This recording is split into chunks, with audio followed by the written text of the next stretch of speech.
Greetings and welcome. I am JustaVOR, bringing you what I hope is constructive information on what the system of white supremacy, racism, is and how it works, as well as what can be done to replace it with the system of justice.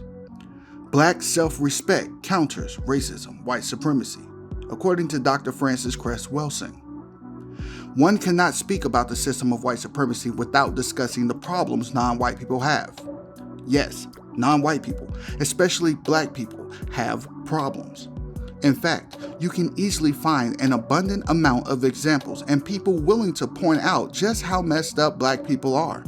The issue is that far too many people propagate the idea that black people's problems are a direct result of their own incorrect behaviors, and that such behaviors are inherent.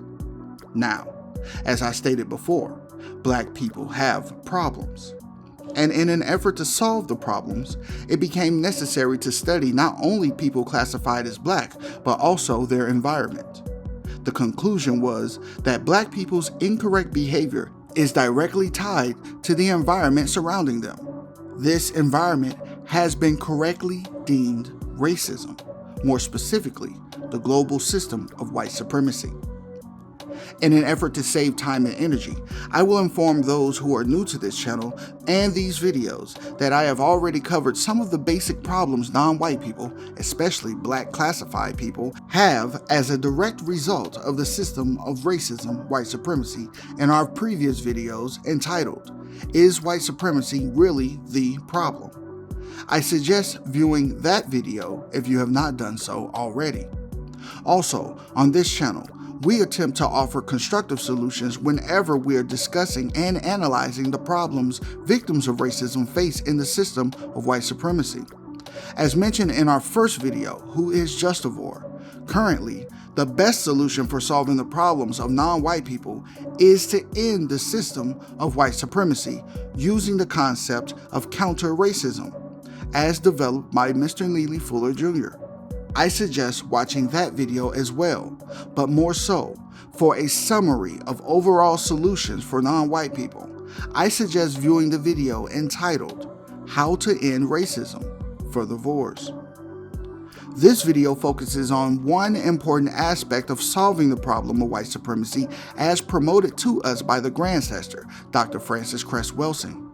This aspect is the concept of black self-respect. But first, what is respect? According to the Counter-Racist Code Book, in the Word Guide on page 337, Mr. Neely Jr. suggests this about the word respect. Use this word with caution. Use it only to apply to self-respect. When speaking of self-respect, define it as refusing to lie to oneself and letting all others know of that refusal. Mr. Fuller also suggests that instead of asking others to respect me or show me some respect, ask them, will you please be courteous? So, how does this definition of respect/self-respect relate to the concept of black self-respect?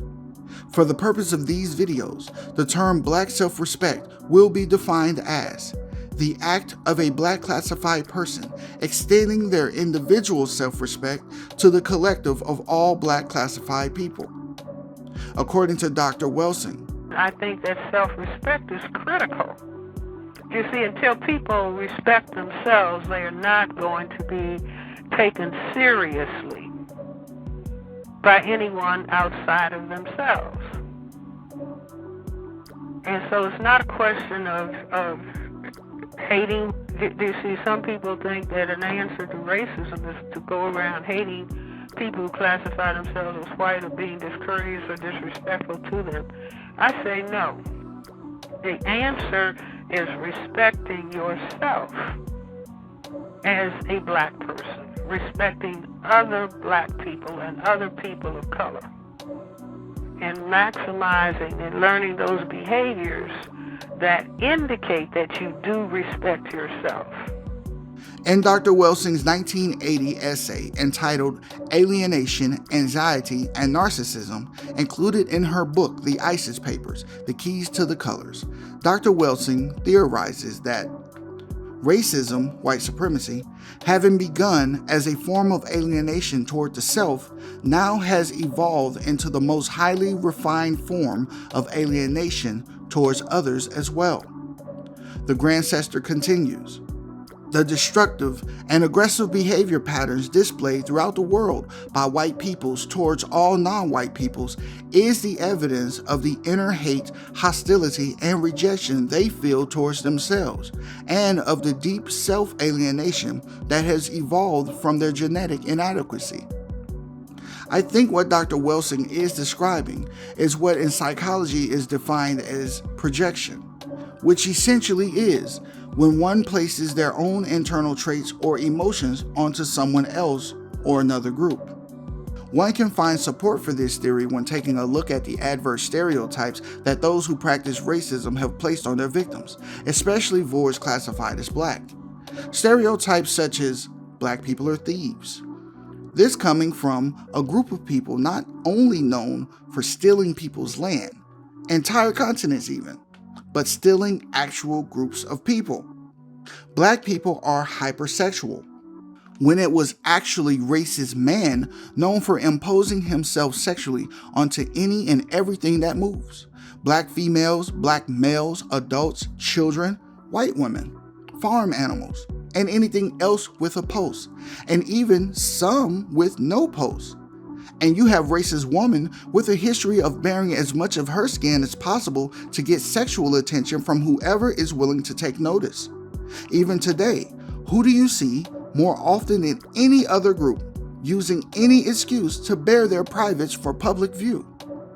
Whether that's at music concerts, festivals, protests, or any place she can get sexual attention. Yet for centuries, they have told this lie that it is black people who are inherently hypersexual, usually to attempt to justify their own sexual mistreatment of black people. Another example would be the stereotype that black people are lazy. This coming from a group of people who felt the need to enslave others to do their work for them. They tend to use the laziness stereotype whenever non-white people do not wish to labor away for racists to exploit. It's white folks who seem to busy themselves more with finding someone to do their work for them than they do doing the actual work. They also use this lie about black people to attempt to justify why black people have not been allowed to gain the necessary resources to secure even black people's most basic needs in the global white-dominated system.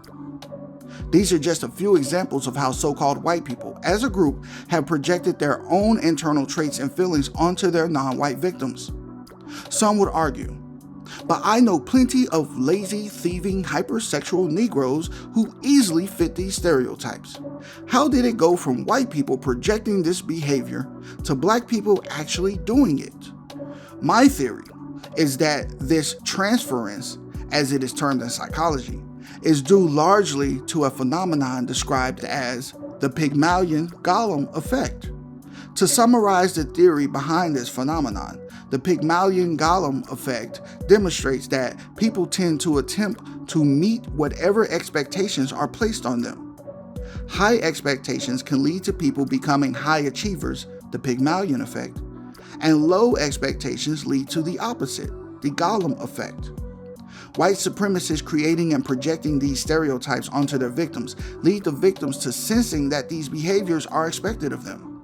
This expectation becomes more prominent when reinforced with racist propaganda that repeats the stereotypes, and a dominant power group using their control over laws and resources to reinforce the expectations.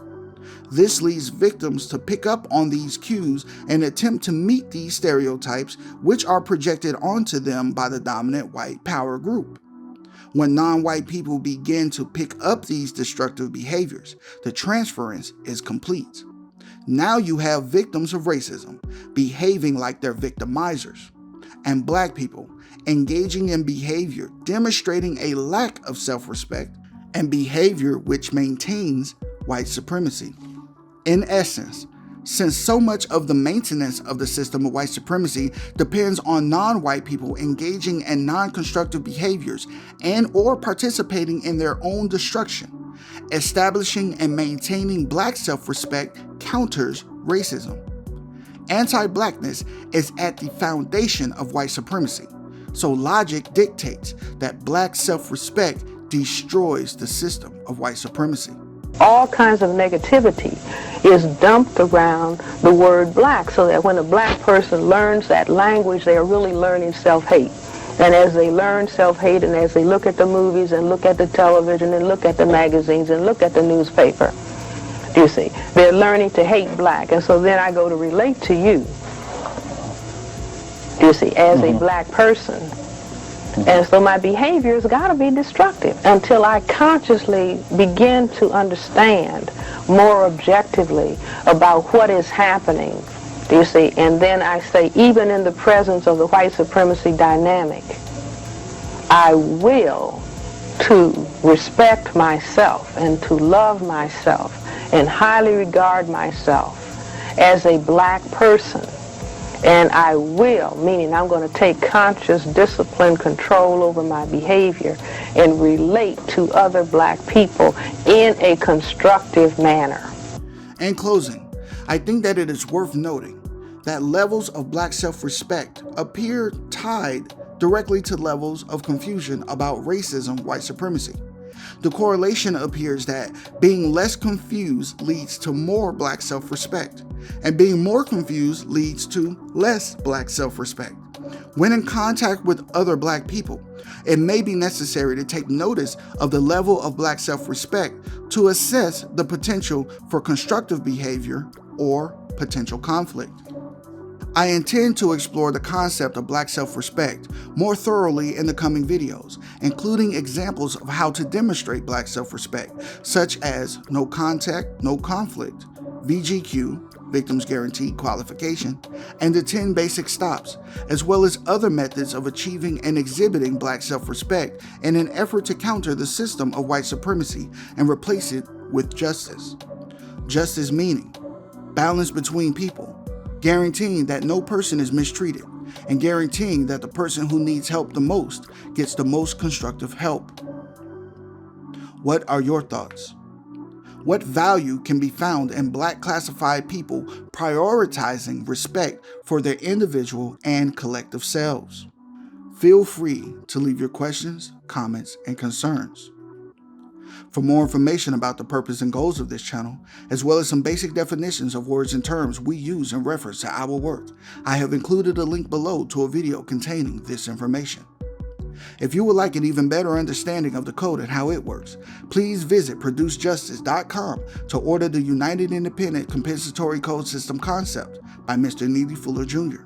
There are many constructive suggestions for ending the system of white supremacy, and Mr. Fuller's code book and its word guide act as guides to getting and keeping on code. If you think this content is constructive and worth your time and energy, please subscribe and share to support the making of more content in the future. Much appreciation for all the VORs already subscribed.